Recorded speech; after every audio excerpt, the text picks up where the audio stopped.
Senator Ossoff. Thank you, Mr. Chairman. Thank you to our panel. Director Wray, I believe you noted this earlier, but do you share my view that the threat of terrorism associated with unlawful entry through the southern border poses a serious threat to U.S. national security?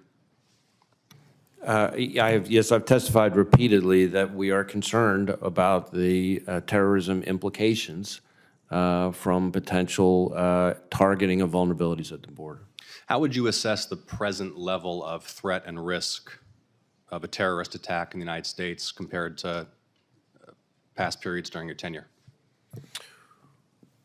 Well, even before October 7th, I would have told this committee that we were at a heightened threat level from a terrorism perspective, in the sense that it's the first time I've seen in a long, long time the threats from homegrown violent extremists, that is jihadist-inspired extremists, domestic violent extremists, foreign terrorist organizations, and state-sponsored terrorist organizations all being elevated at one time. Since October 7th, though, that threat has gone to a whole nother level.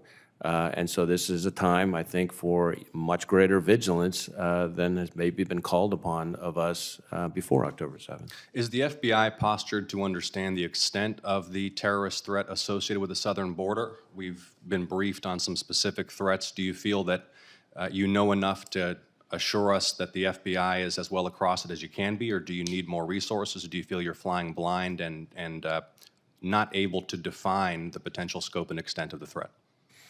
I think we are working very hard with our partners, but there's no question that we need more resources to combat the threat. I'll just give a concrete example. Through working with DHS, they collect DNA samples, and we provide kits to DHS to collect DNA samples from the people coming across the border that then get sent to the FBI lab.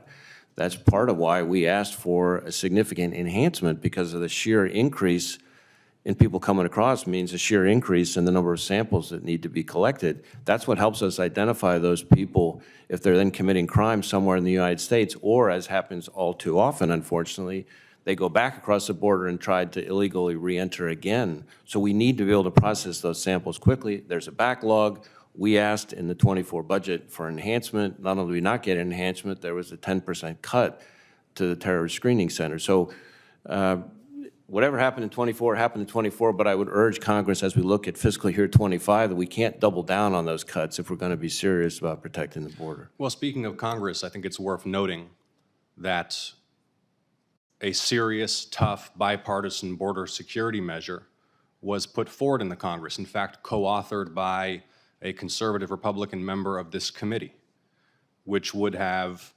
surged enforcement resources to the border, which would have provided substantial resources to fight cartels and to crack down on fentanyl trafficking, which would have tightened asylum standards and expedited adjudication and therefore removal timelines for those who were trying to enter the country without a valid reason to. The former president put out the word that he wanted the bill stopped for political reasons, and the bill was stopped. In fact, not only was the bill stopped in the Senate, it was denied even a debate on the Senate floor. And this speaks to the corrosive impact of extreme partisanship and polarization in this country on our national security.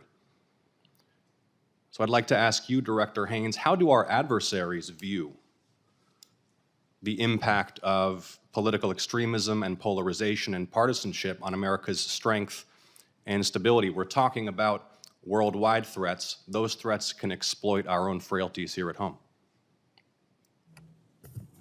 I think the best way I can answer that question is to point to the fact that we've seen that both Russia and China, for example, have taken the opportunity to highlight where there's political dysfunction or other issues that they see in the context of our governance, and use it as part of their information operations globally, both to sort of highlight, for example, to their own populations that, you know, democracy is quite challenging and would you really want this at home kind of thing, and also to demonstrate to our allies and partners that maybe we can't be relied on as effectively. Thank you, Director Haynes. Thank you all for your testimony. Senator Kelly.